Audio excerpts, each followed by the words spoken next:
처음에 몇 구절을 좀 살펴볼 필요가 있는데, 이제 그 미가가 어머니의 돈 은 1100, 이제 어디서는 세겔이라고 하더라고요. 꽤 큰 돈인데 이거를 이제 훔친 거예요, 어머니한테. 그러니까 어머니가 그 돈을 훔쳐간 사람을 이제 저주하는 모습이 나오는 거죠. 이 당시에 이 고대 시대에는 저주를 굉장히 무서워하는 그런 것이 있었습니다. 그래서 어떤 사람이 어떤 사람에게 저주를 하게 되면 그것이 그대로 꼭 이루어지는 어떤 그런 두려움이 굉장히 큰 시대였어요. 그러니까 미가가 이제 그 저주하는 소리를 듣고 속에 굉장히 이제 찔림을 받는 거죠. 이거 큰일 나겠다. 이대로 가만히 있다가는 정말 저 저주가 나한테 임하겠구나. 이런 어떤 두려움이 임한 것입니다. 그래서 여기 있어요 하고 어머니 이렇게 돈을 이제 찾아준 거죠. 그러니까 어머니는 이제 자기 아들이 가져간 줄 모르고 이렇게 저주를 했는데, 이게 자기 아들이 이제 이걸 훔쳐간 걸 알았으니까 이제 이대로 가면은 자기가 내린 저주가 그 아들 미가에 갈 것 같잖아요. 역시 또 두려운 거죠. 그래서 그 돈 중에 1100 중에서 일부분을 이제 신상을 만드는 데 은을 들여서 이렇게 상을 만드는 것입니다. 3절에 보면은 그 은을 드리는데 여호와께 거룩히 드리노라. 그러면서 이제 드리는 거죠. 근데 이제 이 미가의 어머니가 결국 한 것도 그렇고 미가도 그렇고 굉장히 그 근본 동기를 잘 살펴보면 이제 두려움이 있었던 거죠. 이대로 가다가는 안 좋은 일이 나에게 일어날 거야. 그렇게 해서 드리게 되었고요. 그런데 이제 이 미가가 한 모습을 보면은 이제 그걸 가지고 신상을 만들어서 이제 그 집에 두게 됩니다. 그래서 이제 아들 중에 한 명을 이제 제사장을 삼게 되고요. 그러니까 지금 이 미가가 한 모습을 보면은 그 하나님에 대한 지식과 그런 것이 없이 자기가 그냥 생각하기에 이렇게 되면은 좋을 거야라고 생각하고 계속 하게 됩니다. 그래서 사사기 17장 6절이 어떻게 보면 주제가 되는, 또 우리가 잘 알고 있는 그런 말씀인데요. 그때에는 이스라엘에 왕이 없었으므로 사람마다 자기 소견에 옳은 대로 행하였더라. 여기서의 왕은 그냥 인간적인 왕이 아니라 하나님을 주인 되시는, 모든 것을 다스리시는 하나님 없이 자기 생각에 옳은 대로 이렇게 하면 더 좋겠다, 이렇게 하면 나에게 안 좋은 일이 일어나지 않을 거야, 그런 마음에서 행했다는 것이죠. 어떻게 보면 사사기의 주제 같은, 마지막의 결론 같은 그런 말씀인데, 사사기의 가장 맨 마지막에 21장 10, 25절에 똑같은 구절이 다시 나옵니다. 모세와 여호수아로 시작해서 정말 믿음의 선진들이 큰 믿음의 역사를 이루고 홍해가 갈라지는 기적을 보고 여호수아를 통해서 정복전쟁을 통해서 하나님께서 땅을 주는 그러한 정말 놀라운 영적인 경험을 했지만, 점차 여호와의 말씀은 희미해져 가고 하나님을 잘 알지 못하면서 그냥 자기 생각대로 하나님을 섬기는, 마지막의 결론이 그래서 왕은 없고 자기 소견에 옳은 대로 행하는 이러한 영적으로 어두워져 가는 모습이 나타나고 있는 거죠.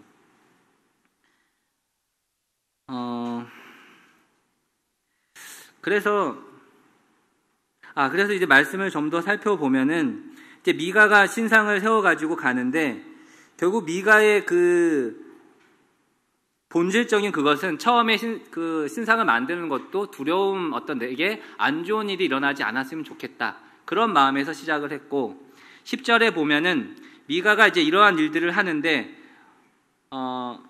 나를 위하여, 그러니까 베들레헴에 레인이 옵니다. 그에게 하는 말이, 그에게 이르되 내가 나와 함께 거주하며 나를 위하여 아버지와 제사장이 되라. 그러니까 뭔가 겉모습은 하나님을 위해서 뭐 상을 만들고 제사장을 세워서 뭔가 이렇게 섬기는 듯한 모습을 보이고 있지만, 결국 그 근원적인 모습은 자기 자신을 위해서 이러한 것들을 하고 있는 것이죠. 기복신앙의 그 모습이 나타나고 있는 것인데요. 기복신앙에는 두 가지 요소가 있다고 생각을 합니다. 하나는 이제 이러한 것을 하면은 나한테 좋은 일이 있을 거야. 긍정적인 어떤 것을 기대하는 첫 번째가 있고요. 또 하나는 지금 내가 하고 있는 어떤 이런 종교적인 행위와 이런 것들을 하지 않으면, 지금 이렇게 꾸준히 하고 있었는데 이걸 중간에 멈추면 뭔가 나에게 안 좋은 일이 일어날 거야. 그래서 마지 못해서 하는 그런 두 가지 요소가 있다고 생각을 해요. 하나는 나의 복을 위해서, 하나는 안 좋은 것을 피하기 위해서.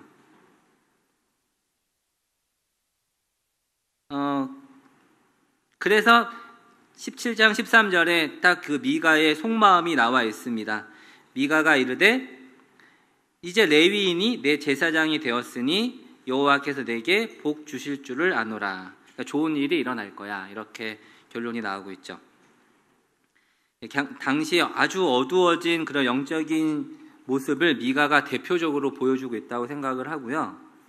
또 한 가지 여기서 이제 살펴볼 수 있는 것은 그 유다 베들레헴에 거주하고 있던 그 청년 레위인이 되겠습니다.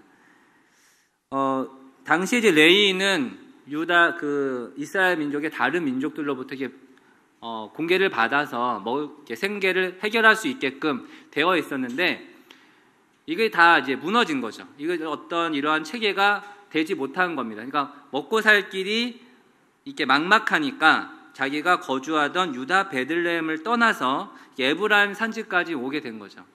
이 미가의 이러한 영적인 모습, 미가의 어머니의 모습, 또 베들레헴의 그 레위인 청년의 모습을 살펴보면은 당시에 이 사사기 시대에 정말 어두워진 말씀이 힘을 잃어버린 그 시대의 모습을 볼 수가 있습니다. 저는 이제 말씀을 보면서 이 기복신앙에 대해서 어릴 때부터 말씀을 드리면서 그것은 하나님을 섬기는 바가 아니다라고 배웠고, 저 또한 그것이 당연한 거라고 생각을 했는데, 종종 이제 저도 모르게 모임 안에서 또 생활을 하고 신앙생활을 하면서 그런 모습이 사실 내 안에도 있구나라는 생각을 했어요. 내가 이러이러한 것들을 희생해서 이렇게 했으니까 하나님이 내게 뭔가 다른 좋은 것으로 내게 갚아주겠지. 그런 생각이 바르지 않다는 것을 인식하면서도 마음 깊은 곳에서는 은근히 좀 바라는 그런 내 모습을 보면서 이게 조금만 초점을 맞추지 못하고 잘못하면 우리들의 어떤 신앙과 믿음이라는 것은 그냥 우리가 비판하고 있는 이런 기복신앙의 모습으로 갈 수 있겠구나라는 생각을 깊이 하게 되었습니다.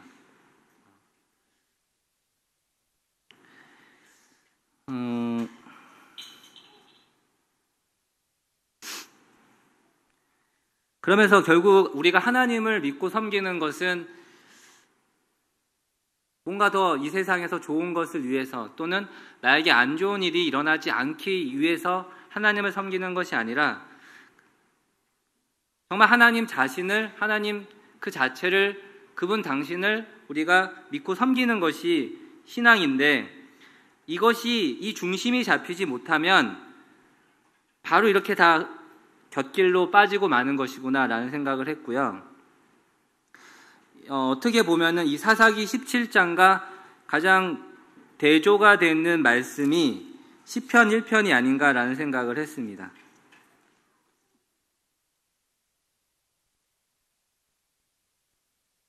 시편 1편에 복 있는 사람은 악인들의 꾀를 따르지 아니하며 죄인들의 길에 서지 아니하며 오만한 자들의 자리에 앉지 아니하고 오직 여호와의 율법을 즐거워하여 그의 율법을 주야로 묵상하는도다. 그는 시냇가에 심은 나무가 철을 따라 열매를 맺으며 그 잎사귀가 마르지 아니함 같으니 그가 하는 모든 일이 다 형통하니로다. 하나님을 믿고 따르는 것은 시편 1편에 있는 바로 이것이 아닌가. 오직 여호와의 율법을 즐거워하여 그의 율법을 주야로 묵상하고 생명이 있기 때문에 시절을 쫓아서 열매를 맺고 생명이 있는, 그렇기 때문에 하나님이 그 생명이 있는 사람에게 그 생명이 풍성하게 드러나므로 그것 때문에 모든 것이 형통하게 되는, 우리가 단순히 하나님을 믿고 섬기니까 하나님 뭔가 복을 주어서 이 땅에서 뭐가 잘 되는 그것이 아니라 하나님을 믿고 중심에 믿고 따르는 삶을 살고 있기 때문에 그 안에 생명이 넘쳐나기 때문에 그것으로 인해서 모든 일이 다 형통해지는 그런 것이라는 생각을 했습니다. 첫 번째는 그래서 이런 기복신앙적인 요소를 우리가 조심해야 된다라는 것을 말씀드리고 싶었고요. 또 하나는 이 레인의 모습을 보면서 결국은